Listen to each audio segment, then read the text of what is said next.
Let's get started, man. Hey, yo, what it is and what's good, y'all? Welcome back to 280 Plus, the social media podcast that takes the conversations off the timeline. We go beyond the tweets. I'm your host, Los Def.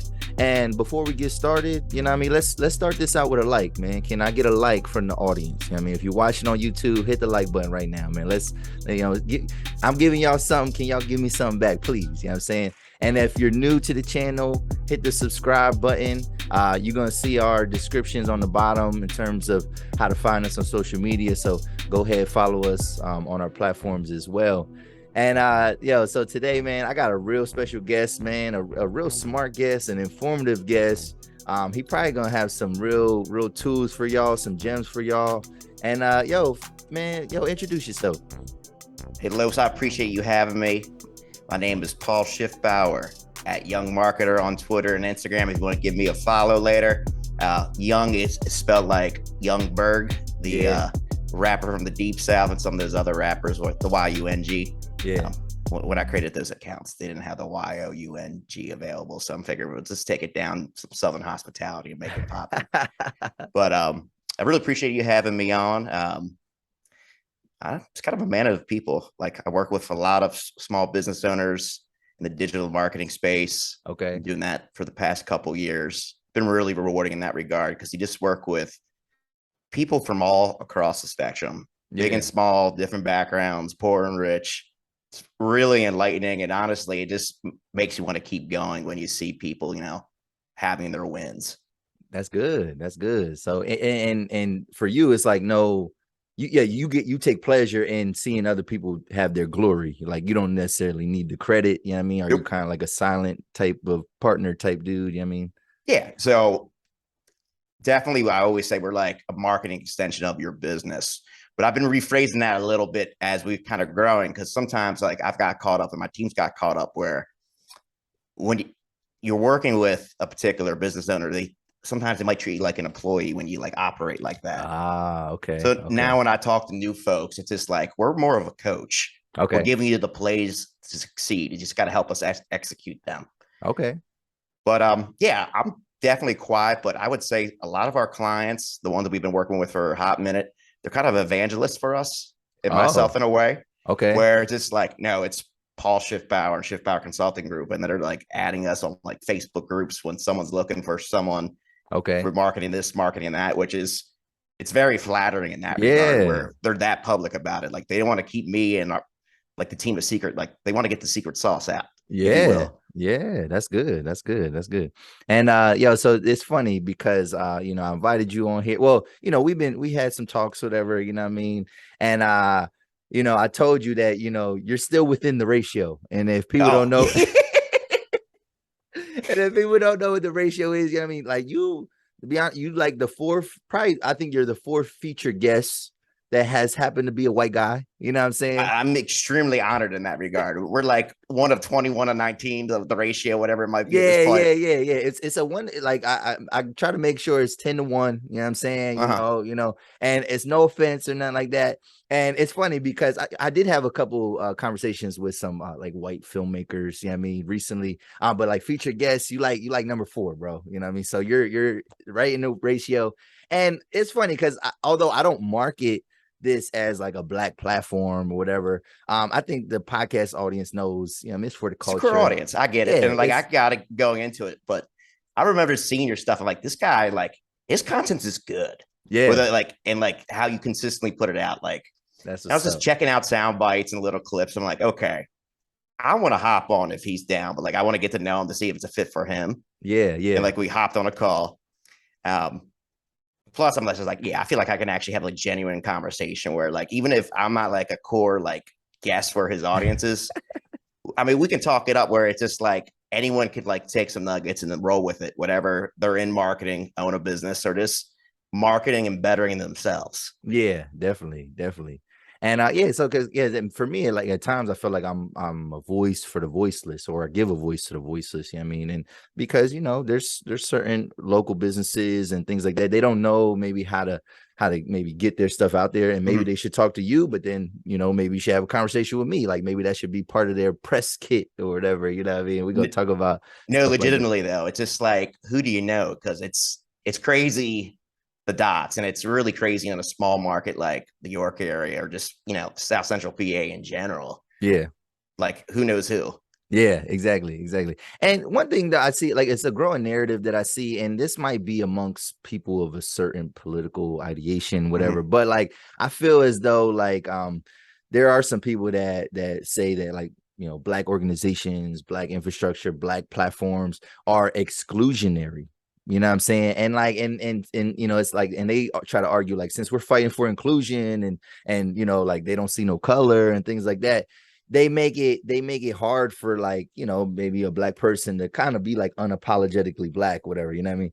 And like, so what are your takes on these people? Because like some of these people feel that like these Black organizations, like whether it's in a school, like you talking about institutions and things like that, they feel like that's discriminatory. Like why are people like trying to change that narrative and like getting away from where certain things started? Like, you know what I mean? Like Black colleges started for a reason. Yeah, I mean, like what Yeah, do you have any take on that? Is that just like is that like a dog whistle to some more bad stuff, or like what do you think? Like, I don't know. So I think it's the way it's positioned. Okay. Whatever the organization might be. If it's really like spun or positioned from the standpoint where like, hey, it's positive, we want to like bring awareness to this particular initiative in the Black community, and like we really want to like uplift these people like who are primarily Black and or in these like areas, then great. Like I know Fred Walker and Anthony Moore, they have Foursquare Development Company. Okay. They primarily deal with like rehabbing like very impoverished areas, which, majority of their tenants will be Black. Yeah. And on top of that, it's this, they provide resources in terms of getting credit, financing, the whole nine, to further educate the people who might be like ultimately purchasing and or renting from their properties. So I think that's an incredibly positive example. Yeah. But I feel like at times too, it's just depending on the leadership, where it's almost like, nah, we're Black only, like keep the white people out. We don't care about any awareness outside our little niche. That's where I feel like it's negative and almost detrimental. It's just like, okay, you're closing yourself off to opportunities, even if it's not really your core audience. Perhaps someone like myself or someone like a Bill Shipley, just throwing out a name in the community, can help you.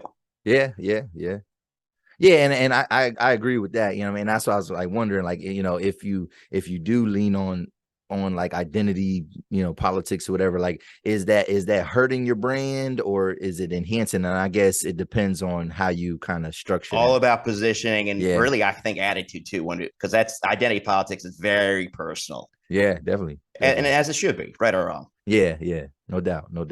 So that's good. I feel good about that. And like I said, I don't have no, like I said, it's for the culture. Other people, they have their platforms and they can, they had the opportunity. So it's like, why can't we, do our own thing? But also too, like, yeah, I love to bridge the gap and all that. And it's, what I mean, like, if you can help me in any way, don't matter who you are, I'm all for that. You know what I'm saying? So that's good. All right, so let's dig in. Let's switch it up, man. Let's dig into the headlines a little bit, man. So like, man. So obviously the latest thing that people are talking about, man, is monkeypox. Yeah, it's popping off. Ooh, man. So like, all right, on a scale of 1 to 10, man, how concerned are you about monkeypox? Me, like 1. I've never put anything at a 0 or 10. Okay. Just because I think human nature, we try to deal in absolutes, but we're never absolute about something. Yeah. But like, it's a 1. Like, okay. Why is that? Why is it so low? Like as a 1? Like why? I might be a little ignorant to the fact. It's like, what I don't believe like it's like airborne contagious. I mean, correct me if I'm wrong. So like, otherwise, I'm not doing anything where I'll get monkeypox. I'm not in these they're haying these clubs and whatnot where like people are doing XYZ. That's not my bag. So yeah. So all right, so you feel like you don't come across those kind of pathogens and things like that. Absolutely not. Yeah. And typically I vet out whoever I may sleep with. Yeah. Oh, yeah. Hey, that's what y'all need to be doing anyway. You know what I'm saying? So, yeah. So I think I'm at like I don't want to say I'm in the very middle, maybe like a 4 or something like that. And because here's the thing, like I think COVID like taught us a lesson in that. Like one, information is going to constantly be updated, right? And like for whatever reason, people had an issue with that. Like obviously, like trust the science and things like that. But it's like, all right, well, yeah, if you trust the science, you got to trust that it develops over time. Like nothing is absolute. Like there's very few like scientific laws. I mean, a lot of stuff is theory and opinion, and exactly. you know what I'm That's saying? science at a principle is theory, where Yeah, like it's not necessarily concrete. yeah, And a big thing with science, it's just like you got to lean on data yeah, one way yeah. or another. And when you do any kind of data analysis, you'll always have some sort of biases. Okay. So it's just like trust the science, but like what's the data Yeah, what's the backing data? up, this hypothesis and or claim? Yep. That's why I'm highly skeptical of anything like fresh coming out with COVID and otherwise. Yeah, It's yeah. just because it's just like, how old's the data? And like, how big is the sample size? Yep, exactly. Why should I trust this institution and or this platform telling me, nah, I got to put on a mask in my car while texting and driving? Yeah, yeah. And it's funny because like I think talking about the numbers, like as of this recording, at least, I mean, there's been like, I think there's like 6,000 cases in the US, which that's minuscule when you think about the whole population. Yeah, grand scheme of things. Yeah, grand scheme of things.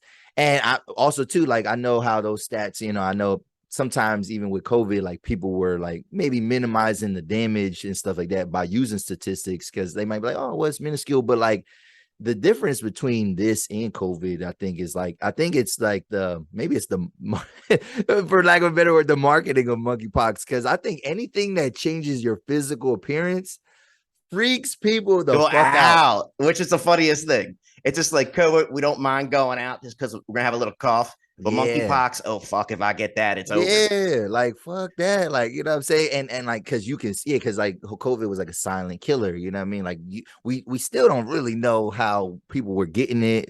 Still, like I feel like we still don't really know. Because certain measures work, vaccines work, sometimes they don't. This works, this doesn't work, whatever. But I feel like with like monkeypox, it's like, yeah, I don't want this on my mouth. I don't want my face. I don't, you know what I mean? They talking about it was possible. First, they marketed it, or they presented it like it was a STD.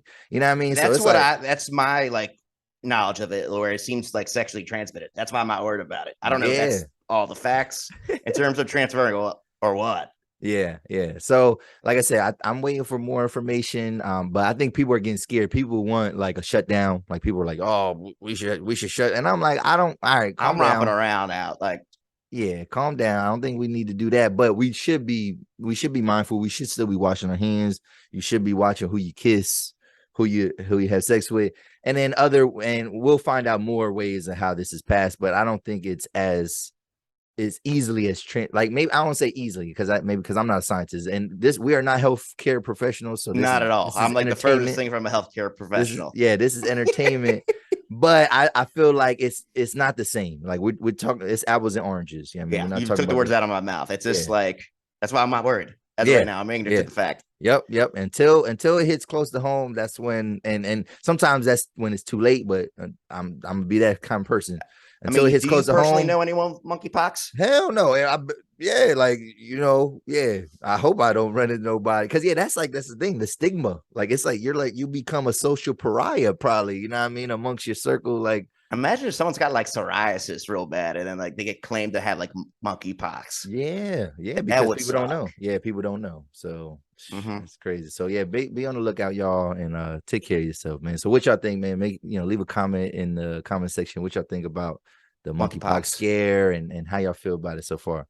And another headline that's kind of capturing people's attention right now, especially, are you into sports at all? Oh yeah, a fair amount. Football guy, yeah. Deshaun Watson. Yeah, of course. We're gonna go with Deshaun Watson, man. So Deshaun Watson, man, he was suspended for 6 games, and that judgment came from like an independent, like, arbitrator, review, right? Yeah, like judge, whatever. And they gave him 6 game suspension, and then now a lot of people are up in arms. They feel like the NFL is or they feel like it's a bad example. Now, I don't know how you feel about it. The thing with Deshaun Watson, it's interesting. It's just like, all right, you got 1 allegation, 2 allegations.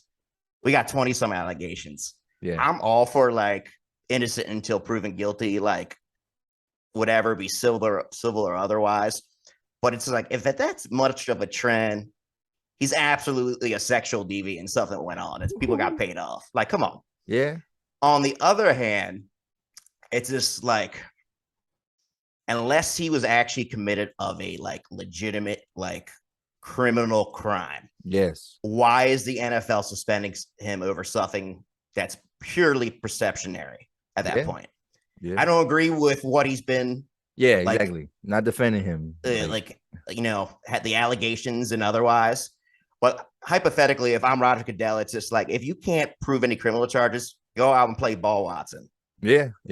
But from their standpoint too, it's just like they got to protect this brand that's bigger than Deshaun Watson. It's because people are tuning in. It's just like, damn, like he's getting handies from all these girls. It's just like, that's not cool. Like, yeah. Like, you know, I've been like sexually like assaulted or like harassed. So like, why are we letting this like star quarterback get away for free? Yeah, definitely. Yeah, so for me, I'm like, you know, they made him sit out all last year. You know what I'm saying? Like the organization did. And I think it was because, you know, I'm more critical of the process. You know what I mean, because, all right, you know, they sat him out last year and we were wondering like, what's going to happen? What's going to happen? You know, obviously his legal defense, they were like adamant that he didn't do anything. And then they did end up having the criminal trial and he didn't get convicted of anything. So, and it's weird because I don't defend organizations or I don't typically feel bad, but it's like, the Houston Texans had to suffer for that. You know what I mean? Last year, like they lost their star quarterback and literally a difference maker on the field. It ain't like, you know, he's top 5 quarterback when he's healthy. Yeah, like he's not a scrub. You know what I'm saying? So he had to sit out 17 games and then suspend him for 6 more games. I look at that like he got a 23 game suspension, and I'm like nutty. Yeah, and I'm kind of cool with it, but I get the perception because I guess with suspensions, sometimes, you know, you get paid, you don't get paid the same, but you get paid to a degree. And people are like, no, like he shouldn't have been compensated. You know what I mean? That's why it doesn't count. Like, that's why they don't lump all those other games in. But like, I just feel like I wish the process was a little bit more clear, you know what I mean, and how they deal with certain things. And then I wish it was a little bit quicker because like what's the point? Like why did y'all sit him out all last year? You know what I mean? Like, because I think if they would have played him some games last year, then this process would have been rolling already.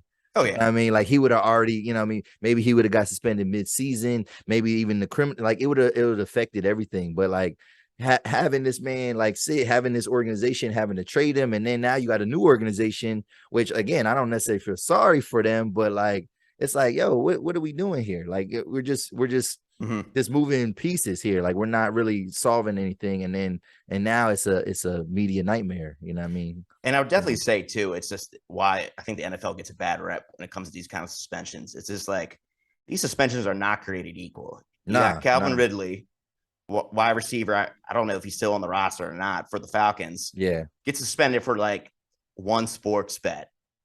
That it was only one time. I believe it was only one time. Wow. I may be wrong. Yeah, I don't really know. It seemed really minuscule when I first peeked it a while back. Yeah. And then you got Deshaun Watson. And then like I'm a big Baltimore sports guy, families from that area. Like the whole Ray Rice thing a few years back. Like, oh yes. The team like knew exactly what Ray Rice did. And he even apologized for it. And like Ray Lewis and other teammates were behind him at a press conference saying they're going to stand behind Ray. And then a couple of weeks later, the video leaks. Yes. And that's when he got cut and blackballed. Yeah. So it's just like, it's more, I feel like it's imaging and branding. It's just like, if it's going to look that bad, we got to get more of a suspension.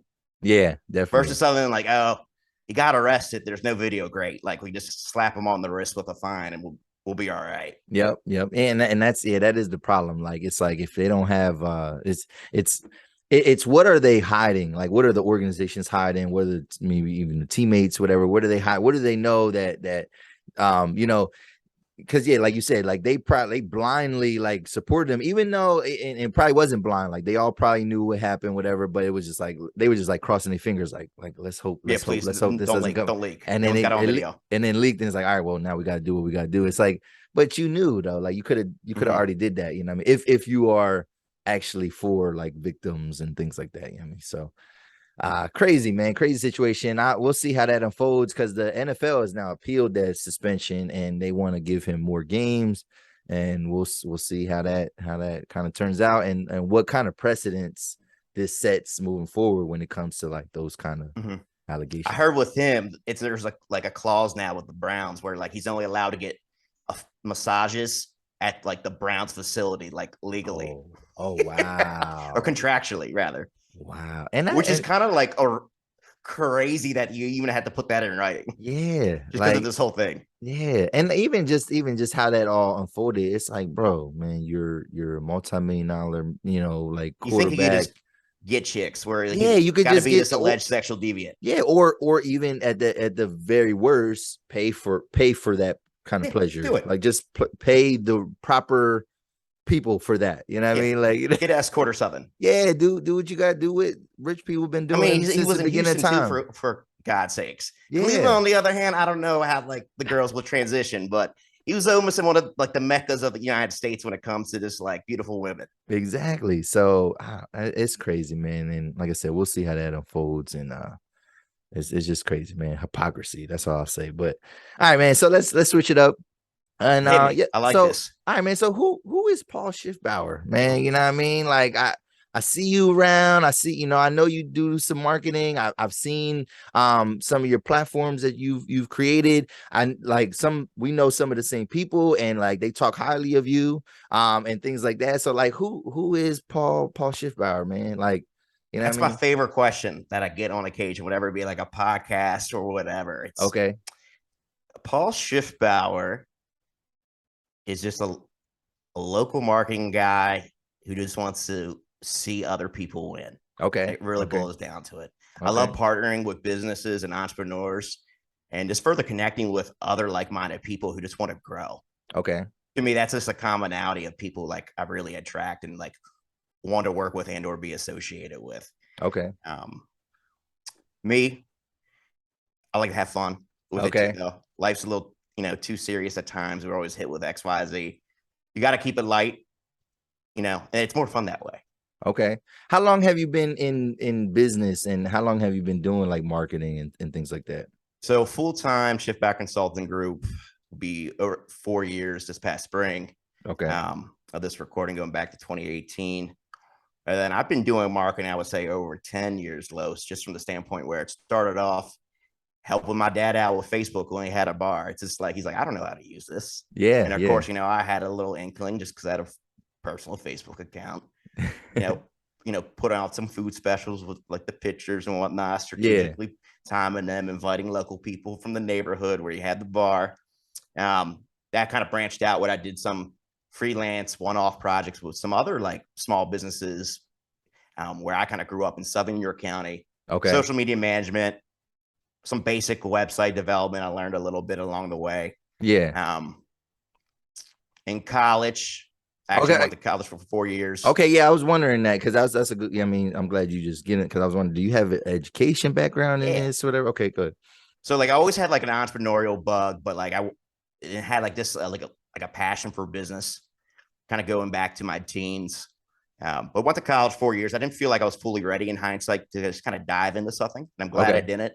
Went to York College, really great local college, some great professors in their business program where they really kind of personalize the experience for like the students. Okay. And then I ended up starting a business with a professional photographer about midway through my college career. Okay. Where I reached out to him. He was from my local stomping grounds. I'm like, hey, you're an independent guy. You had some success, but like, do you want to like get bigger? I feel like I have some ideas and like I would love to just kind of like work with you. Yeah. So we end up starting something where we took his like independent brand and made it like a retail brand called Noir Gallery, which was just bigger than his work. Okay. His biggest problem was his market was kind of saturated, where it's landscape photography, IG. It's just like, who's this guy? Who's John Billis? What's he doing?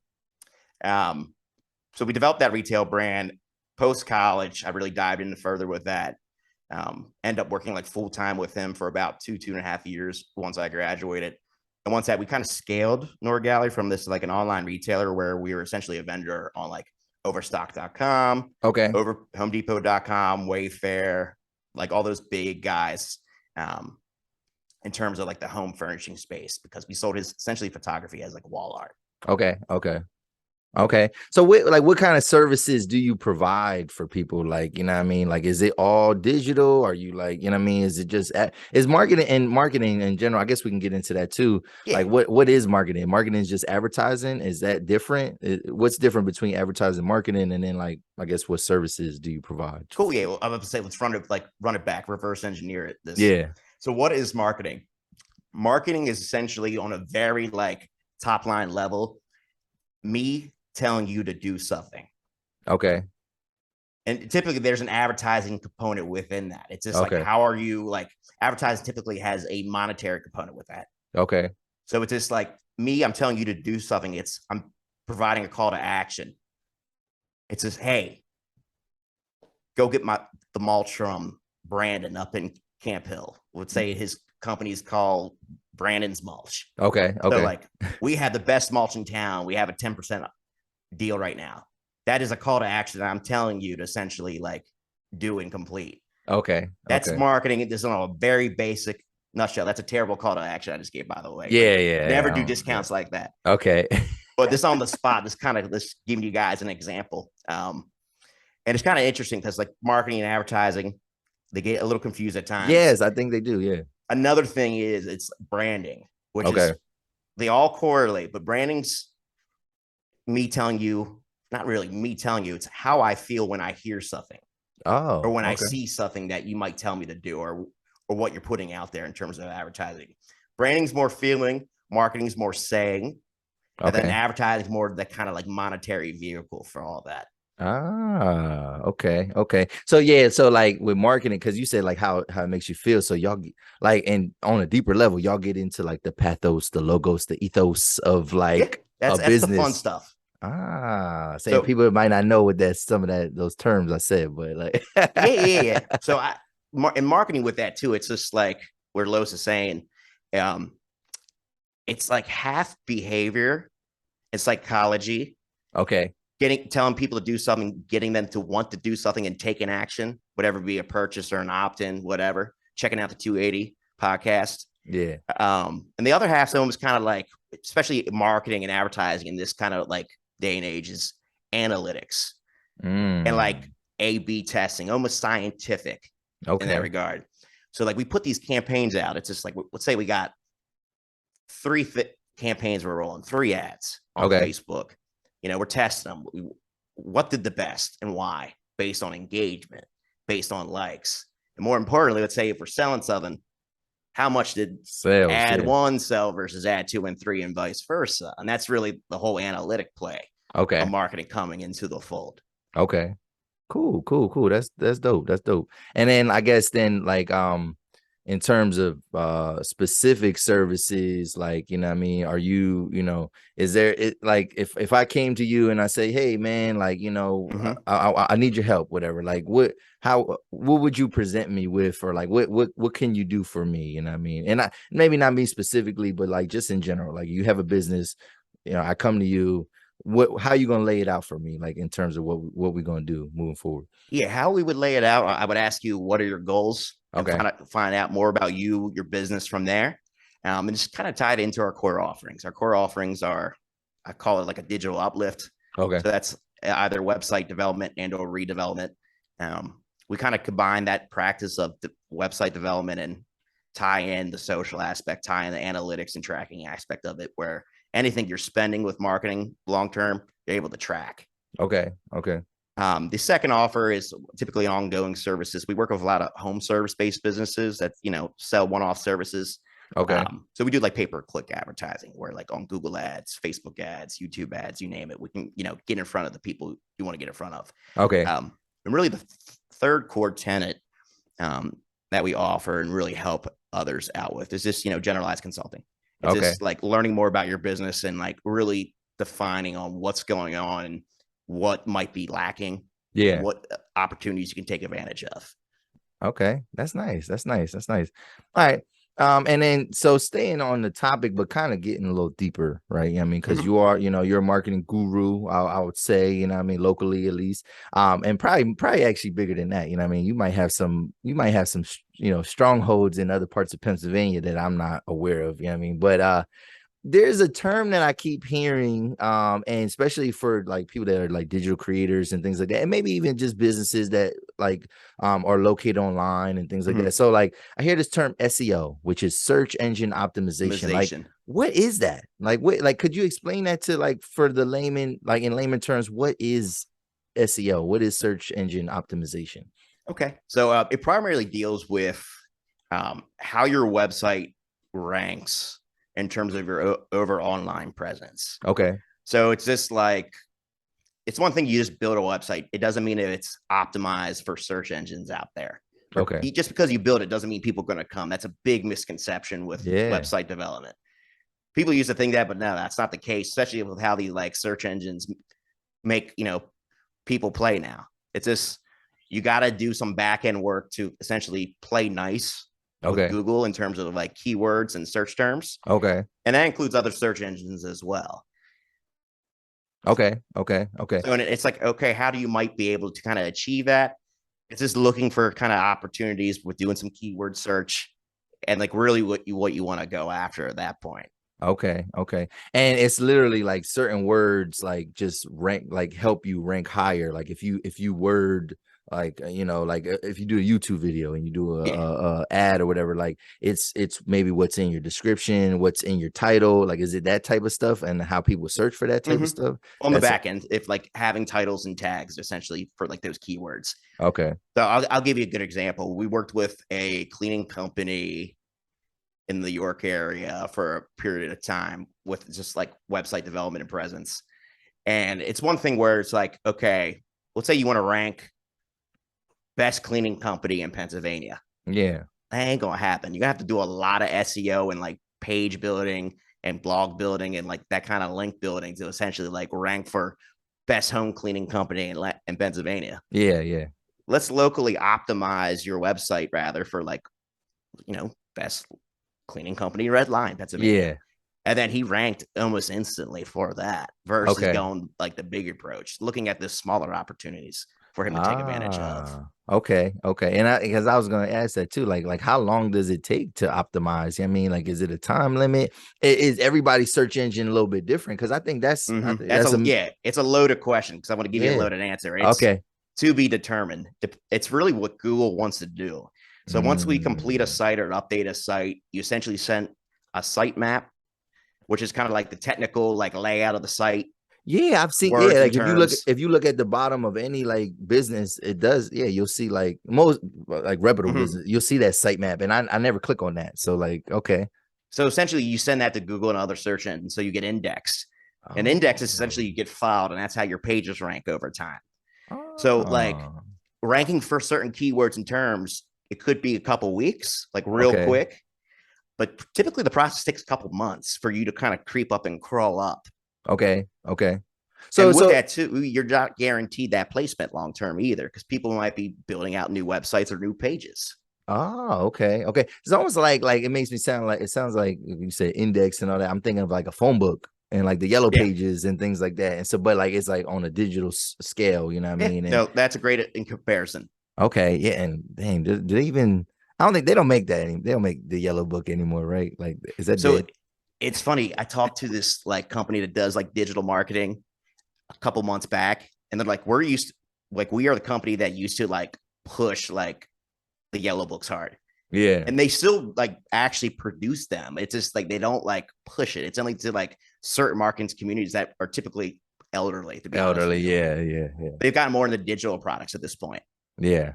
like Okay. these like communication companies. I feel like people like nowadays, one particular social media platform that almost like they use it almost like the yellow pages. It's Facebook. Like I feel like nobody searches for anything anymore. Like they always just be like, it's just a general question, like, hey guys, where can I find somebody to do my brakes, or how, where can I? And I'm And like, then why you don't get you like just 20 comments. yeah, and then and like I don't even think that's helpful a lot of times. Like sometimes it might be like if it's very specific, but like I just like I don't know, like why don't people just search for stuff on their own? I don't know, but it's that's neither here nor there. But like maybe they should, like I said, like if they're looking for like see if they're coming to you, you know what I mean, getting their search optimization up, like it'll just hit them when they type in the Google search, I mean, and Yeah. it comes up, whatever. So Yeah, we really kind of focus it more on a local level. SEO super complex, yeah. and like you could really build it out. But majority of the clients, we typically do a local SEO overhaul once, and that's typically it.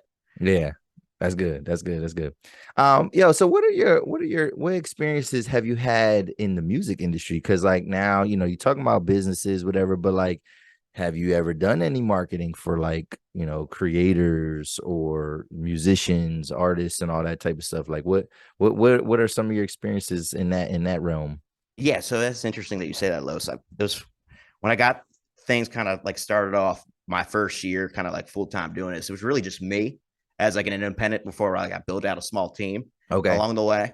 So my core offer at the time was really marketing plans, just because Okay. like I didn't have like the bandwidth and like really the expertise in house to do like ads consistently the whole nine. I can Yeah. run ads independently, but now I have a lead advertiser to do that. Back Right. to your question more specifically. So I started doing some marketing plans, and I got some interest from a couple independent artists, like just in the area, whatever be like South Central PA, Baltimore County. They're like, hey, I don't know how to market my music. So I'm like, all right, I'm going to build out what I would do for a traditional marketing plan for a business, but we're going to treat you like a business. Who's your core audience? Okay, everybody. No, that's not Yeah. everybody. Yeah. Yeah. It's Yeah. just like give me some comps, big and small. So like not just Drake, but like give me somebody like more on the come up. You more might sound like we'll do research on what they're doing. Okay. And then just looking into like services that they can invest in, whatever it be, like playlisting, paid ads in terms of boosting themselves up on Instagram or Facebook. Yeah. It's just provided them those kind of recommendations in those plans. I think the biggest caveat with working with independent artists, I see from the experiences with like, doing a couple plans for them, is they don't have budgets, like real budgets. Oh, okay. And like Okay. you almost need a real budget to like move anything Yeah. in the music industry. What like the research I did and this like some of the outcomes that I saw. Yeah. Yeah. Like And I'm when you talking like 10 G's for like a single, like oh at wow. minimum. Yeah. Yeah. Yeah. Yeah. Like that's a campaign. And I don't think most independent artists aren't they not ready to swallow that pill, and then they probably don't have the funds for that. You know what I mean? Like whatever. Yes, yes to both of those like Yeah. comments. Like right or Damn. wrong, it's just like if you're running, let's say, a, like a playlisting campaign is a legit playlist, you're getting plays where you're going to get organic plays, where you're doing like targeted Facebook, Instagram ads. It's just like, all right, what am I doing with that money? Where's the listing, like the plays coming from? Okay. I'll tell these folks, all right, look at the data. And then let's say if like for some reason, like even if you want to focus on Philly or like this like central PA marketplace, if you're getting major hits in Tampa, it's worthwhile seeing why that might be the case. Yeah. Yeah. This Yeah. to further explore opportunities for you. Because at that point, it's just like, all right, how do you monetize yourself as an independent artist? Okay, I'm getting like 3,000 views or plays a month just from like in the Tampa Bay area. Take that knowledge, make a press kit or make a one sheeter and approach some venues down in the Tampa Bay area so you potentially get some paid bookings and opportunities for yourself. Yeah. It's like you can be like, I got a legit following. This is where my following's from. Okay. That's good. So you actually said a key word there, and I'm gonna hone in on that. Mm-hmm. Whatever you. So you said something about a press kit, like, or some people might know it as an EPK, an electronic Yeah. press kit, whatever. So like at the very maybe entry level, right? Is that a service that you provide for artists, like helping them create a press kit? We could, yes. It's Okay. just I know what needs to go into it. Can design to make it look professional. Okay. We do offer design services, but they're more kind of like supplementary depending on the client. Um, but with that too, it's just the biggest thing they need is certain numbers. It's Okay. just like showcasing what's good about them. I hate to say it, Okay. that's just like the music industry at this point. It's just It's even if it's you're yeah. What have you done even for what's me your lately? special, where's the legitimate following and engagement coming from? Yeah, yeah. And I think see that's the problem because I feel like yeah, artists don't even a lot of artists maybe locally they don't even know what a press kit is. You know what I mean? And Mhm. then like they don't maybe they're reluctant to even put something like that together. So what I guess you kind of answered it, but like what goes into a press kit? Like what is it? Like what is it like? Is it like a digital file? Is it a web page? Is it like is it something tangible that you hand to these businesses? Like what does it look like? I don't Yeah, a press kit or EPK for independent artists. It's typically either be a one sheeter, like digital or physical PDF, okay. nuts and bolts. It's just like who you are, what's your reach, and Yeah. pretty much ultimately, it's like why should I even care? Yeah, yeah, yeah. And also could be the form of like a one-page website as well. It's Okay. just like if you just like send a link off to somebody. I've seen a number of like electronic press kits in that format. Okay. Where do you and just in general, where do you think that people drop the ball when it comes to marketing? Like where do they like fail They're not typically? consistent. Okay. It's not even the money aspect. It's Okay. just they're not consistent. Okay. Like and just even just putting their own stuff out there, posting because I think because yeah, now we have like I feel like for whatever reason, people have like a negative connotation when it comes to social media, but like not realizing like, yo, fam, this is a free, like, all these social media platforms are free opportunities for you to get your stuff out there. And like, for whatever reason, like you said, consistency, like there's artists that they might put out an album or a mixtape, whatever, and then, they might do it that week, but then that's it. And that's like, how the hell do you think you gonna like if you want to be Get reach. famous? Yeah, like how you gonna get reach, whatever. Like, you know what I'm saying? Like, what are you doing to like really expand? You know what I mean? And I think they just believe, like, all right, well, yeah, people are they gotta like my music. They're gonna fuck with me. If they fuck with me, they Mhm. fuck with me. And I'm like, that's not even a winning that don't sound like a winning formula It's to his me. ego at that point. That's I think Yeah. the problem with a lot of artists, unfortunately. Yeah. But I think Tyler the Creator said it best. I saw a snippet of an interview he did a couple months back. It was earlier this year, and Okay. he said literally what you just said, Los. But it's just even further validates it for someone with him who started off independent and he's playing arenas now. He's like, biggest problem with artists is that they think they're hot. They put out a song or put out a tape, the promoter for a month or two, and that's it. He's like, I've been promoting my last album for over a year now. And Yeah. he's like, he has been, like, legitimately. Yeah. So it's Yeah. just like an artist at that scale has a long-term marketing plan and rollout in play. Yeah. No doubt, no doubt, no doubt.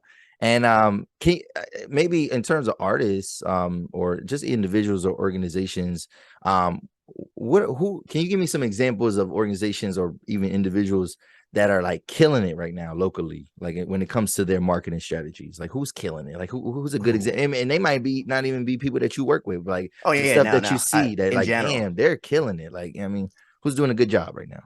So who's killing it right now? That's a great question. So there's this cat. What's his name? It's a real estate agent. You ever see like the bees guy? I don't even know his full name offhand. Okay. I'm gonna look him up real quick. Yeah, you might have to look them up real quick. Yeah, for me. Well, Rob Bryant does a really good job personally with the stakeout, with his like really cheeky, like creative posts. Okay. He's Okay. got this pop-up jaunt called Hookers right now, and like the posts he's putting out Yeah, on I'm Facebook like, yeah, some people getting are hooked. freaking I hilarious. saw Like, y'all grabbing some hookers, and I'm like, yeah, and it makes you like your eyes pop because I'm like, oh, what the fuck are you talking about? And then I found out it's like a seafood like place. yeah, I got it. It was pretty good. Like I kept seeing him like post about it. I'm like, let me get it real quick. Okay. Who else is killing it? I would say Tony Calderon and her like one hospitality based businesses always have a nice rollout in terms of content.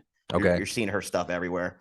Dylan Madison, he's the real estate agent, the bees guy. Like Okay. he has this like almost like you come across him, it's either you love it or hate it. It's just like he's almost like a rapper, but as like a real estate agent from like the Dover, Hanover area, where Oh, like he's okay. like it bees like that. Like he's just some like white dude, like in his like 30s, early 40s.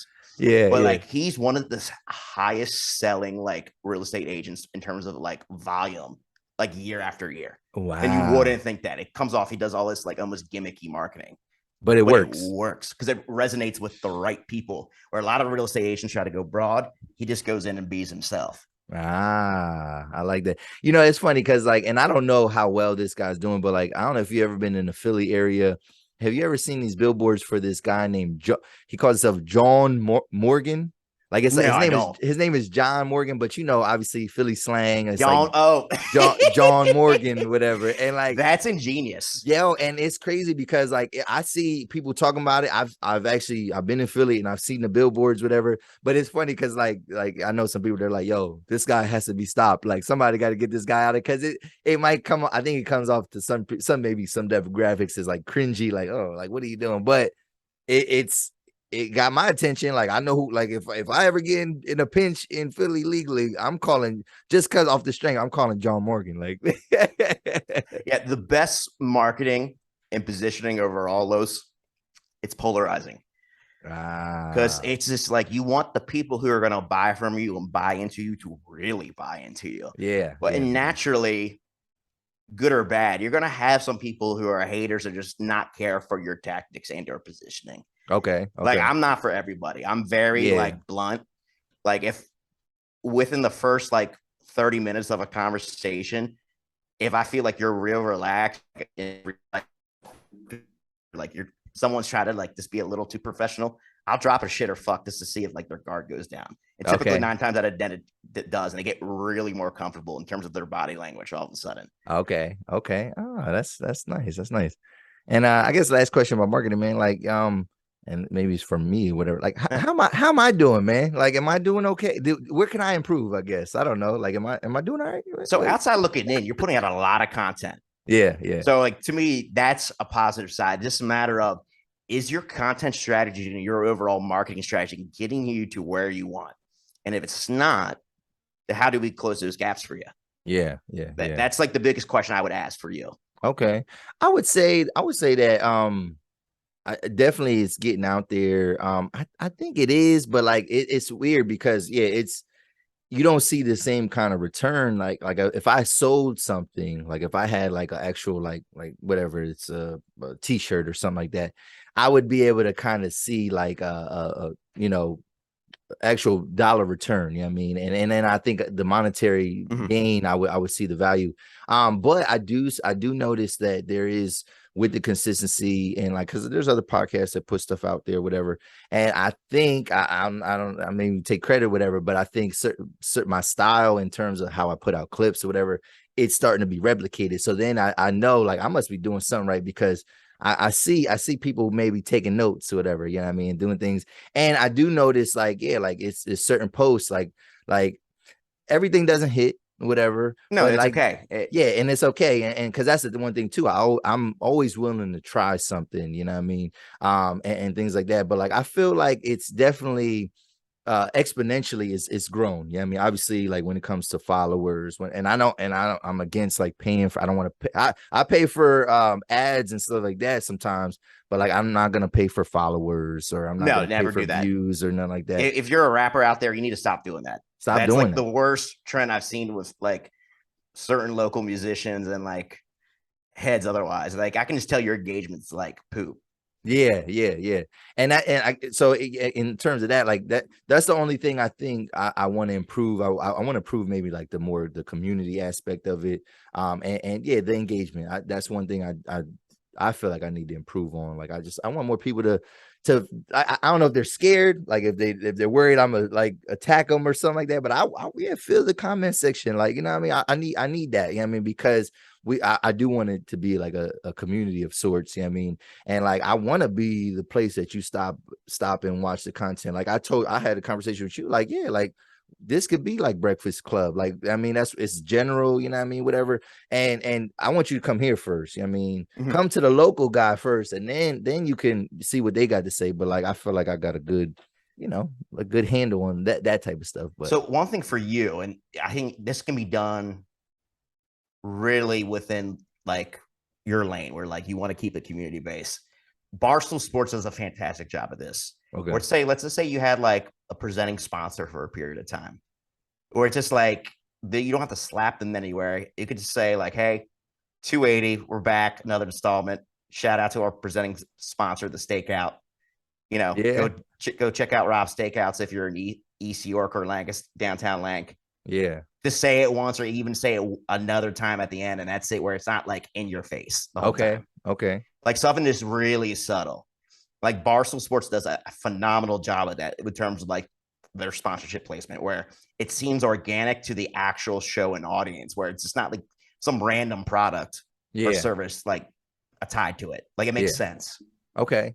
Yeah, I think that's what I want to get into. I do want to get into sponsorships and things like that. But like it's for me, it's like, do I have to have a certain amount of views? You know what I mean? Like for people to feel like, yeah, this is valuable, whatever, you know what I mean? Like, like where they're willing to, give me some money, for like that could be positioned a couple ways. It could be pure views, or like if you're selling like a sponsorship, you sell the touch points where like we're doing X amount of episodes. I'm going to mention you as, presenting sponsor. On average, we average this right now. In addition, we're going to do additional, like posts where I'm going to at you as a presenting sponsor, where it's not even in your face, where like it might be a clip of you and me, and then like shout out to, the Stakeout. Yeah. For like helping us present this, where it doesn't seem like so like in your face advertising at that point, or like blatant sponsorship. Yeah, like I'm not like a cheesesteak salesman. No, you're just like putting it in the handle, like it's like the last thing like in the actual post. Yeah. Where like it's like real subtle and like that way too. It's just like you can sell those metrics and those reach and those touch points to whoever you might go after. But like I already know you're gonna do it. Like any sponsorships you do, it's going to tie right into your brand and like your audience. Yeah. Which is even stronger for you too. Cause at that point, it's like, damn, like if you saw a bump with the sponsorship in terms of people talking about them, I'm just going to increase my rates for the next one. Yeah. There you go. I like that, man. I appreciate that advice, man. That was good. That's helpful.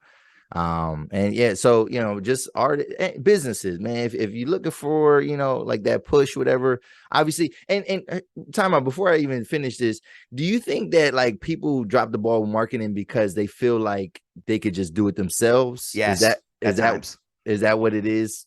Is that why it doesn't always get the respect maybe it deserves? Like yes, at times. I've noticed if someone's starting something new or they're like a fresh business owner, they try to do everything things. They feel like no one's going to do it like me. They can't do it like me. But at a certain point, they hit a wall, whatever it's expertise or like bandwidth. Okay. Things just drop at that point.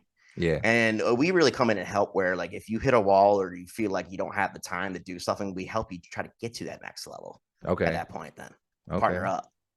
All right. I think another thing too, it's just like dropping the ball. It's just they don't have a consistent strategy from start to finish.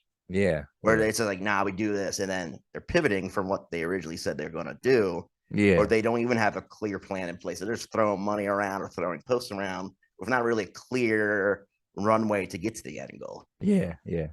That's good. So so I'll finish up now. So so man, businesses, if you're an artist, whatever you got, and if you feel like you need to get that word out, whatever, and you need help, and like I said, you hitting that wall, you just need that push, or maybe just some consulting and just maybe some tips and pointers, man. Yo, holla at my guy. Yeah, reach out to Paul. Better call Paul. Better call Paul instead of better call Paul, man. So and that's a good marketing thing right there, because like if you watch the show, it's like, oh yeah, right now, especially with it wrapping up, it's just like, imagine if you saw my face on a billboard downtown with like in a suit, like and that kind of like that font, whatever, where it says that'd be hot. It'd be relevant like now. Yeah, exactly. That's good. All right, man. Let's switch it up, man. And this is gonna be probably the last stuff that we talk about, man. We're gonna have some fun, man. And so, you're a big hip hop head, right? Like you love hip hop music. I am, for more than the average Caucasian guest you have in 1 in 10, I would say. Yeah, probably. Well, I ain't gonna. Well, I guess the ones that I've had on here though, they like hip hop. I've had a rapper. I mean, I had my one of my close friends, but I think, but you're probably right, man. So, man, we just have some talks, man. And like you're a big. Who is your favorite artist? Like, who's your favorite artist? Kanye West. Kanye West. Okay, I knew you were gonna say that, but I just had to just make sure for everyone out there. All right. So, and obviously, you see my content, man. I come at Kanye, whatever, but I do praise him too, because here's the thing. If I didn't like him, I said this straight. If I didn't like him, I wouldn't talk about him as much. I do fuck with Kanye. And it's sometimes the antics, I think it's more so too, a lot of times it's the fans of something. Like some of the Ye stands suck. Yeah, like and that goes especially for Rolling Loud the other week. Oh, okay. I was there. It's wild. Okay, we could talk about that, but like just in general, like a lot of times it don't even be it's not the artist, or like even when I think about sports, it's not even the team, it's the fans that like get on my nerves, and like the way y'all just sometimes people just like overlook things, or they don't care about certain, and it's like, all right, whatever. Like I don't hate the Eagles, but I hate Eagles fans. I don't hate I hate Cowboys fans, and I don't care. I mean, but like I love y'all personally, but like your fandom, I like, awful. Like awful. They got a jail like the bottom of Lincoln Financial Field. Yeah, whatever. That's bad.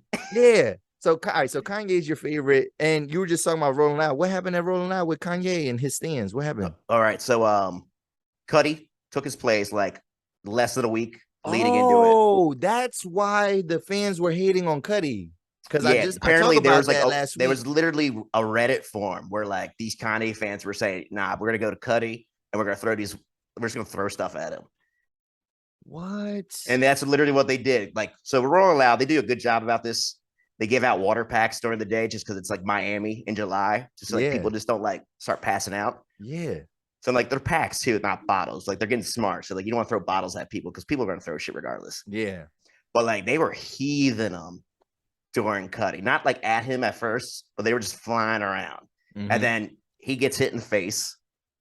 He threatens he's going to stop playing. Not even 3 seconds later, one whizzes by his head, and he just walks off. Me and a couple like people were in the crowd that I knew were just like, that just happened. Damn. So that's crazy, because I just talked about that last week, whatever, I mean, with my guests, and just, he was talking about the water packets and stuff, because he was in a California one last year, whatever. So he's like, they give out these water. So he said everything that you said, but like you were there, you saw it. It was nutty. I mean, it was probably one of the most surreal things I've seen in terms of this live entertainment ever. What the heck? So like, how'd you feel about that? Like, did you feel he was wrong? Did you feel the fans were like at fault? Like, what was your perception? He should have came back out. Okay. I mean, it just looks bad. I get it, but it's just like, it looks incredibly bad on his part. Yeah. So that's crazy. And this was all I didn't realize that he replaced Kanye. Like, why didn't Kanye perform? Like, where was he at? He never gave a reason why, but like, and then he shows up during Little Dirk's set that night, which is in itself kind of nutty. So did you feel like, as a fan, you felt insulted? Did you feel insulted? Yes and no, because I've always wanted to see Ye.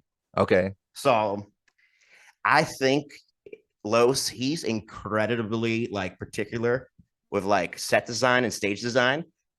When if you go to like any of these large festivals, like each artist might do a little own thing to like customize it, but no, like Ye's all about like full customization. Yeah. I bet like the heads of Rolling Loud are just like, nah, we just can't do that, just based on like the parameters. He's like, all right, well, I can't play a full set, but I'll come out. Wow. So it came out during Dirk, which is hilarious. Yeah. And like the thing is, like, this was all within like 30 to like 40 minutes. Cudi walks off. I'm with some boys. We go over to Dirk. I've never been a huge Little Dirk fan, but like like this is features. Like by the tail end of like where like people are for a set, he does like hot shit. And like, all right, Dirk's doing his thing. And then all of a sudden you hear Kanye West's voice come out to his verse. And everyone's just like, wait, whoa, what? Like in the back. And so like we like kind of sprint up, and then he just father stretch my hands, which is hilarious because it's like it's Cudi's on the hook. Yeah. And he's talking about not wanting to instigate things on the track, and he's instigating this at Rolling Loud. What? Wow. It was pretty nutty. That's crazy. So like, is Kanye like a villain? Is he kind of like a villain, or is he a hit? Because I think some people look at him probably as a bad guy, but then like obviously the stands look at him as like the messiah almost of music. You know what I'm saying? So like, where do you stand on that? Or you just, I think public perception more of a villain at this point, but I always tell people in terms of just like TV, literature, movies, the best characters are ones that are not completely heroic and not completely villainous, where they have like a sliding scale. And that's what I feel like Ye does from a public persona standpoint. Okay. He does things that you love about him, and then he does things then you hate or like loathe the next thing or question why you're even a fan. Like he's like an anti-hero almost. Like, yeah. Wow. That he's a music vigilante, maybe. Like I don't he's know, like the best in terms of like maybe arguably any musician out there right now doing that. Okay. Yeah, because to where he can toe the line, because obviously you got the extremes, like like you have the extremes like 6ix9ine, where like nobody really likes, like for the most part, nobody likes him. Now, granted, he obviously has some type of fan base. He's got his own brand and like niche and tribe. I like to use the word tribe for like anyone who's like feverish for a particular like brand or person. Yeah. So, all right. So speaking of Kanye, man, like where, if you had to, because it's hard, because he had now, how many albums does he have now? Does he have? Is it 10? Does he have 10? If you want to count Donda as, I believe that's 10. Okay. Oh, Donda 2, I guess. Okay. And it's kind of, I had me listen to it. I've just heard a couple snippets. Okay. I didn't get the stem player. All right. So what are like the top, like for you, what are like the top half of his albums? Like because we don't got to go through all of them, but like for you, like what, like where does, like, because I feel like, because I think Kanye is talented. I think he's, a good artist, whatever, but I definitely feel like he hit a peak, and then maybe even if he's not, obviously he still has numbers, whatever, but I think in quality of like the music, I feel like it's going down, and I feel like there is a fulcrum. There's a center point when that happens, and me kind of talked about it. But like for you, like where is like how has his career gone? Do you think it's a steady incline, or do you feel like do you agree with what I'm saying? Like, do you feel like there's like a point where he kind of like went down, or it's depending on what you're looking for him in. Okay. My Beautiful Dark Twisted Fantasy is his like apex, his peak. Yeah. And then after that, I feel like he got more experimental, almost out of necessity. Okay. So you have Yeezus, you have Pablo. It's just like his core audiences, like even like graduation or like pre 808s. It's just like, all right, how do like I stay relevant? I experiment. Yeah. Like Bob Dylan, like the Beatles, like they did this. It's just like from album to album, roll out to roll out. Like you see a trend in terms of major like pop culture icons, them experimenting and going to almost like a new phase or new era, if you will. Like that's people called like the Donda era. Okay. Like in terms of rollout. And that creates, like especially with Drake with the project he just dropped right now. It's just like, it's like, damn, like I like Drake because of like his hard raps, but like what's his house music? And it's like, damn, I like Kanye for like the college dropout bars. What the fuck is him screaming on the top of his lungs on Yeezus doing? Yeah. So for me, I think I said it in an early episode, I think episode 8 or whatever. I said, Yeezus is like, that was the turning point for me. Like, I think in terms of his almost like his ability, because I don't even know if we don't even know, does he write his raps anymore? Like, it doesn't even feel like he's recording, and he might, on a production level, it's still probably very high quality, whatever. But like, he don't got the bars no more. Like, he don't got apparently it. He like he had an album for Yeezus like ready to turn it in, and then like I think it was like less than 2 weeks, him and Rick Rubin got together. He almost rewrote and re-rapped the entire album. Oh wow! So hence why like one thing, the quality from that to like Dark Twisted Fantasy, because like he literally was like those bars are immaculate from his verses to like his guest verses, like top to bottom. That's like a perfect rap album. What Yeezus? Like No, My Beautiful Dark Twisted Fantasy. Yes. Where Yeezus, I feel like it's almost like a haymaker where it's just like, I'm just going to come and fuck shit up. Yeah. I might hit or I might miss for a few people, but we're going to hit, when we're going to hit certain people, we're going to hit hard. Did it hit for you hard? Oh, it did. I loved it just from an overall like experiment standpoint. Like it reminded me of like some like early like 90s music production in terms of like that grunge, like heavy metal era. Yeah. Thrown in. And if you look at Yeezus too, though, think about like what artists have kind of pulled from that album. Yeah. Since like it's dropped, like Travis Scott has actually produced on that album. Yes. Quite a bit. Yes. His music's very similar to that. Yes, it is. And it's funny because I love Travis Scott. I do love Travis Scott, but I feel like maybe because that's the style that I was introduced to him as, that is like I can accept it more from Travis than to like with Kanye, because it's like, because yeah, like, you know, he starts out on a tear. I mean, people argue that his first 3 albums were classics. You know what I'm saying? Like, I don't know if I would say all three, but like, yeah, I mean, so he starts high, you know what I mean? I think, you know, his 808s comes out, his mom dies, you know what I mean? The emotions, it's not, it doesn't necessarily go down, but it might be, maybe he's like flatline. But then I think his peak is My Beautiful Dark Twisted Fantasy, Cruel Summer, Watch the Throne. I feel like that was amazing. Like Cruel Summer, like the Good Fridays drops, like that was Good Fridays drops are some of the best tracks like in his peak, discography. that's peak Kanye. And then so Yeezus comes out, and then we're gonna talk about that year, whatever, 2013. That's like, that was a crazy year, and we're gonna talk about it. But and then like I feel like it's kind of like the quality, even with Pablo, it was big, but like I listened to it and I was like, that album had to grow on me a little bit. I ain't going front. Yeah, like it, but there's not enough. It's not enough rapping on there for me. It's like he has there's a song on there that's an instrumental, like basically, you know what I mean? Like, you know what I mean? So it's like, bro, like what is that? And then I think he's kind of on, I think he's on an upward trend right now, you know what I mean? I think he's kind of favorable. I don't know necessarily the quality of, like, I didn't hear Donda 2 because it was on that stem player. There are snippets. It's for all. Is what? Hey, it's not a completed product by any means. Okay. So yeah, and I think that's what with Pablo too. Like people was talking about how, like, you know, he's changing how you put out music. It's like it's a, you know, what do they call it? Like a developing project, or like letting the audience in on that. And I'm like, that's cool.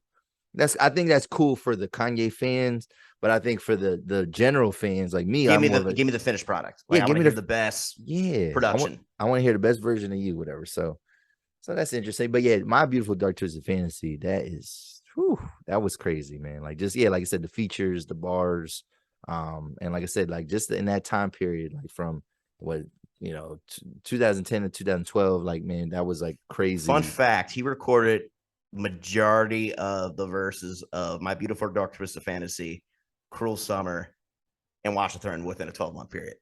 So that was a great, that's right. Yeah. So in terms of that rollout, that was his year. Like, though, that whatever that year was that he did, yeah, that would say that was his peak, whatever. And there's nothing wrong with it, man. Everybody, you can't stay at the top forever, but obviously, like, he's built such a cult following. I think where he's on the upswing now is when he's expanding beyond music. The shoes, like, that's what's keeping him like at a culturally relevant level. Yeah, like at with these like almost level. reinventing of themselves to appeal to younger people. Yeah, like you never thought Playboy Cardi will be on a Kanye West track.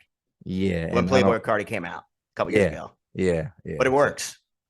I guess so. But that's good. So you're Kanye stan. Maybe not a stan, but like you're I don't like the stan term, but practically, yeah, pretty much. Let's just keep it real. All right. That's like good. I've listened to like every full project outside like Donda 2. Yeah.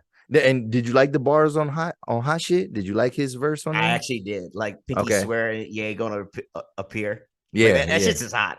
Yeah. I think definitely like his verse on the game track. That's still like that's one of the best verses all year. You know what I'm saying? Yeah, like, easy. That is just disgusting about how he's wearing his Yeezys in the shower. Yeah, like, you know what I'm saying? So like, yeah, that's good. And so yeah, I mean, Kanye, he's not going nowhere, but I think, you know, I don't know if we're gonna see less of him moving forward, but like I kind of want him to start taking the Jay-Z like route, like in terms of like just words out of my mouth. Just like guest appearances. Pick your pockets. Pick your pockets. You could still make music, maybe help other people grow. I just don't like all the bridges I feel like that he's burning, like with all these former artists. Cudi. Like Cudi, Big Sean, like, and it's like Big Sean don't get along at all. That Drink Champs interview was wild. Yeah, and I don't like to see that, but I guess that comes with the territory, man. Right or wrong. Yeah, right or wrong. So, all right, let's real quick on rap. In your opinion, man, like, because you've been, you know, it's funny. How old are you, Paul? 28, believe it or not. All right, because I don't believe it, because you know they say 28 going on 38. They say black don't crack, but like, and like, yo, I don't. When I first met you, I was like, when you told me how old you were, I said, you're younger than me, bro. Like, you don't look younger than me. Nah. I carry myself as an older dude. I look older. I drink like I'm like 50 years old. Like, for real? Scotch on the rocks. Scotch on the rocks. All right. So like, all right. So I feel like I respect, you know, your longevity in this world, right? And so for you, in your opinion, what are some of the best years in hip hop?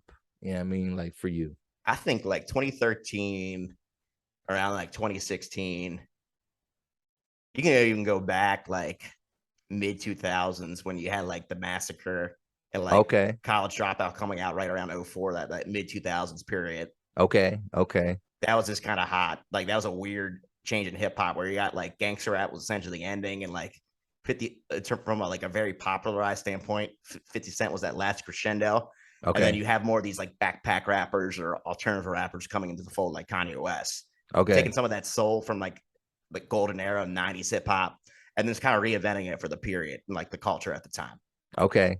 Yeah, I would say definitely early, I mean, in terms of period, because it gets hard when you start talking about years. I mean, because then now you're really getting specific. So, and obviously, like I'm older, so I probably like I'm more maybe cognizant of what was going on. But like, if I had to go in like early 2000s, probably like '01 was a crazy year when you think about like that was like Marshall Mathers LP, that was the Blueprint. Huge album, Blueprint. Yeah, I mean, and Huge. even like the debut of like somebody like a Fabulous or whatever, like Yeah, I mean, yeah. and When like he was and very relevant for a period of time. yeah, I mean, so like I feel like that was a strong year, and me and you had this talk, whatever, because I don't think people talk about this a lot, whatever. How many albums came out? Like 2013, what is like I'm telling you, man, like that's one of the greatest years in hip hop. Like, and period. people don't, and we talked about it like because that was that summer.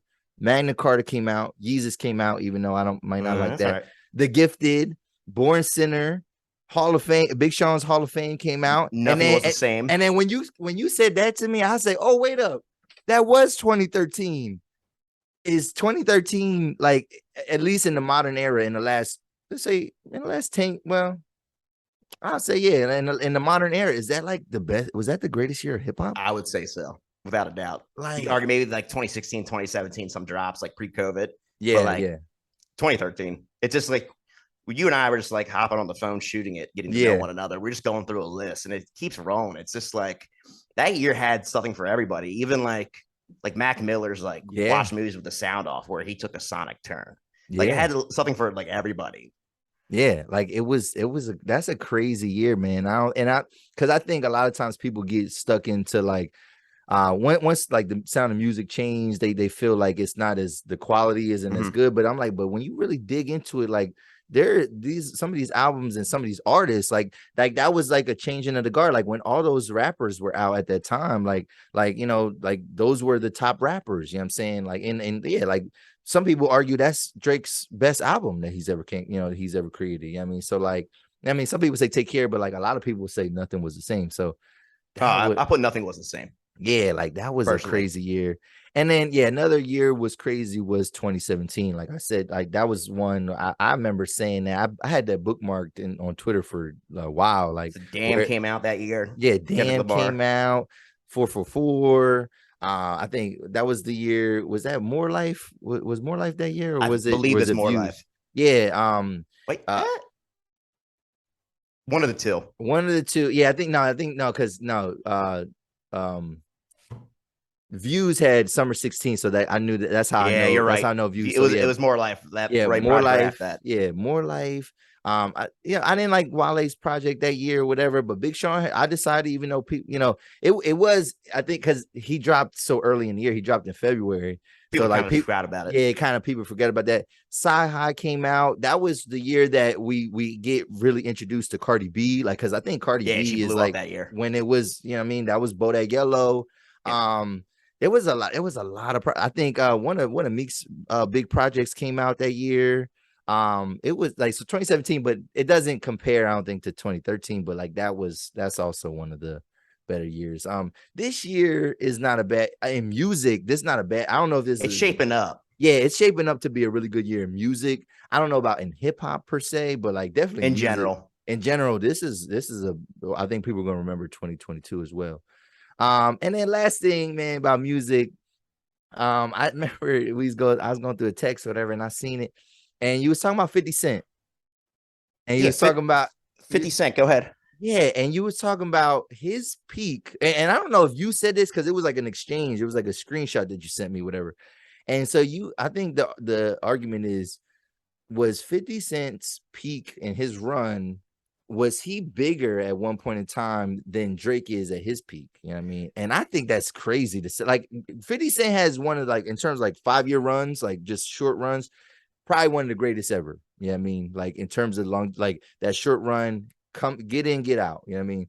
But like to say that it's bigger than Drake, like at his peak, on a really micro period. I think Get Rich to Die Trying to the Massacre, like that 2-year stretch or even 18-month stretch. Yeah. The feverishness that was for like 50 Cent and the pop culture circuit has been bigger than any 2 years that Drake has had. And Drake, though, is huge. Yeah. But like 50 was like a pressure cooker for a very brief moment in time. Yeah. Yeah.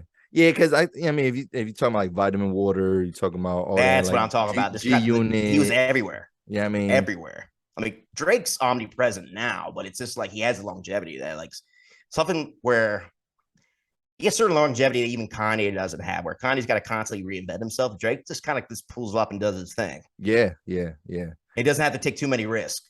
Yeah. So I don't know. I don't know if like I said, 50 Cent was it's a hot take. I was outside. So like I remember what that was like. I remember when I was in high school, and that was like, it was everybody played that everywhere. I was like, Drake's never been in a movie about himself during any 2-year stretch. At 50 movies, he's popping up everywhere. Vivica Fox, the whole nine. I don't know. See, all right. So 2021, like you think about, all right. So and granted, people might not even, they might have their opinions about CLB and how it was, whatever. But like that was the album that was breaking. That joint broke every record. Like that was breaking every record. Also with Drake, you know what I mean? Even on the side note, because you talked about being in the movie, even though that movie is that's not a good movie. but it might be a cult classic, but it's not. It's kind of like on. No. You don't put that over Juice or nothing. No, like absolutely that. not. Like that. But like 2021. So if you're into battle rap, whatever, like Drake, like really inserted himself in the battle rap, like kind of fronting some money, like for a grand prize for one of their big tournaments. And like I said, that's more of a niche thing, whatever. But like, I don't know. That's a hot take. I gotta probably dig into that a little bit more. But 50 was 50, man. But he had a moment. He definitely had a moment. And I guess maybe that's why it's hard to go against Drake, because it's like, we've seen it for so long, it's but like moments where he's created that longevity. Yeah. If you think about the micro, if you like micro analyze it, maybe 50 was bigger. I think Drake was real popping right out the gate with Thank Me Later. Remember his head like exploding in the Sprite commercial? Yes. When that LeBron James film came out and like forever. Yeah. That was, I feel like that was like the first kind of like Drake, like, oh ship, who's this guy? Like he's having a moment right now. Yeah. Can he keep it going? And well, I think so. Here's the thing. I think what we would have to do is like, so for this hot take, it's almost like if we could trade these people in different eras, that might even be unfair too, because the sound of music, is different. Music would be like way more like secondary now. Just how gangster rap is like positioned. Do you think Drake could have thrived in that era though? Yeah, actually, I would say yes. To what degree, I don't know. Just because I feel like 808s open up a lot of doors for Drake. Yes, it did. But I mean, that's like that time period. You saw almost like a shift where you get a little more R&B, became popularized with some kind of hip hop flair to it and features. Yeah. I think because 2000 R&B is pretty strong. So like I think maybe Drake probably could have had a place. It would have been. And what the thing is with 50, I think my problem is the hypocritical. Like he's a hypocrite. Like, you know what I mean? Like he destroyed. You know what I mean? He kind of like, single-handedly destroyed a rapper's career only to emulate his style and do the singy song rap, stuff like that. And like, so maybe Drake probably could have had a place, because even though 808s was more R&B, you had Ja Rule. Ja Rule was doing that. Like he was doing the songs with the ladies and like doing that crossover sound. Baby, yeah. Right. So he was doing a crossover, and I think in terms of Drake is probably the greatest crossover artist ever, right? Like arguably. In terms of like popular artists, I can't really think of anyone else. Like bigger than him. So marginally close. So yeah, maybe he would have stood the test of time. I mean, back then too. So, but I like that. That's a question, man, for the audience, man. Like, It makes your head spin. Yeah, it's 50's peak. You know what I mean, in that short period of time, is it bigger than anything that Drake has ever done, like in his whole career? So, or bigger than, because what is Drake's peak? I don't know if That's the thing. It says you could argue he had that first little peak. Thank Me Later, Young Money hyping him up hard. Yeah. Take Care was an actually critical hit, but I think really helped him like stay like prominent. Yeah. Comes Back, Nothing Was the Same. Some great singles on that on top of what he just did with Take Care. Yeah. And I think just continue to build upon it. That's big. Yeah. And that's the thing. I think it's hard to say. I guess we would have to come back to this later, because you'd almost have to look at his career. At least if he comes to a slowdown. I would argue Hotline Bling if we have any Apex right now. Oh. Just because of how like relevant that was, just from a pure pop standpoint. Yeah. Yeah. That would be probably my dart. I would put, like, if any like point right now during his career. Yeah. All right. That's talking out loud. I like that. That's a fair point there. That's good. All right, Paul. Did you have a good time today, man? Oh, I had a blast. That's what's up, man. Thank you for having me. Yeah, I appreciate you coming out, man. Talking with me. I definitely want to. I don't know, behind the scenes, I'm gonna have to, like, bend your ear a little bit about some things, man. You know what I'm saying? And I think, I mean, you probably could help me, man, with some things that I got going on. Yeah, you got a great thing going. I appreciate that, man. And like I said, you've been a supporter from early on, man. And then, it's always genuine. And like I said, like, from what I hear, like, the few people that I know you, like, they talk you up, man, and they say good things. So, like, and like I said, I'm trying to tap into, like, the people, I'm trying to tap into your audience. You know what I mean? And your bubble. We're about to run it up. Like that. So yeah, right. Yeah, we got to run this up, man. So, yo, Paul, man, where can people find you, man, on social media? You can follow me at Young Marketer, YUNGMAR. Marketer as the username. Had a brain fart. Didn't feel like spelling the rest of that. Yeah, that's all right. Schiffbauer Hit me up on Facebook. If you're listening to this and want some, like, tips, mention 280. I'm going to give you a free game as a complimentary consult. Oh, just mention 280 and I got you. There you go. And do you have anything coming up? Anything new that we need to check out, or you know what I mean? Or are you just kind of, like, you're like you're like, we don't have a peak. We're just chilling. We're always out there. Okay. In the marketplace. Okay. Nah, but we have another client testimonial video wise rolling out. Launching a couple websites for clients that I'll be bragging about, because I like to, just put them on.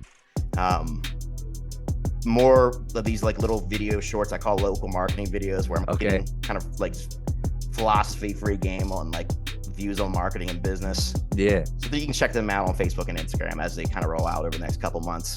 Are you bringing back your platform? My podcast? Yeah. Are you bringing that back? We're starting pre-production 9/1. Okay. I'm meeting with my producer next week. Okay. Hey, so man, if you want me, hey, I'll be honored, man, to participate in any way, man. I like to talk, man. So, like, if you got some room for me, I'll take an invite. All right, that's good, man. That's good. I need to get my quota too. I usually have little white guys. So this is the affirmative action episode. I was like, I love it, man. I love it. Lois, it's been a blast. Yo, man, I appreciate your time. Yo, if y'all still watching, man, I need y'all to hit the subscribe button, hit the like button. I need you to follow. Double tap it. Yeah, tap it. I need y'all to follow both of us on social media. And yo, this is another episode of 280 Plus Podcast, man. We out. Peace.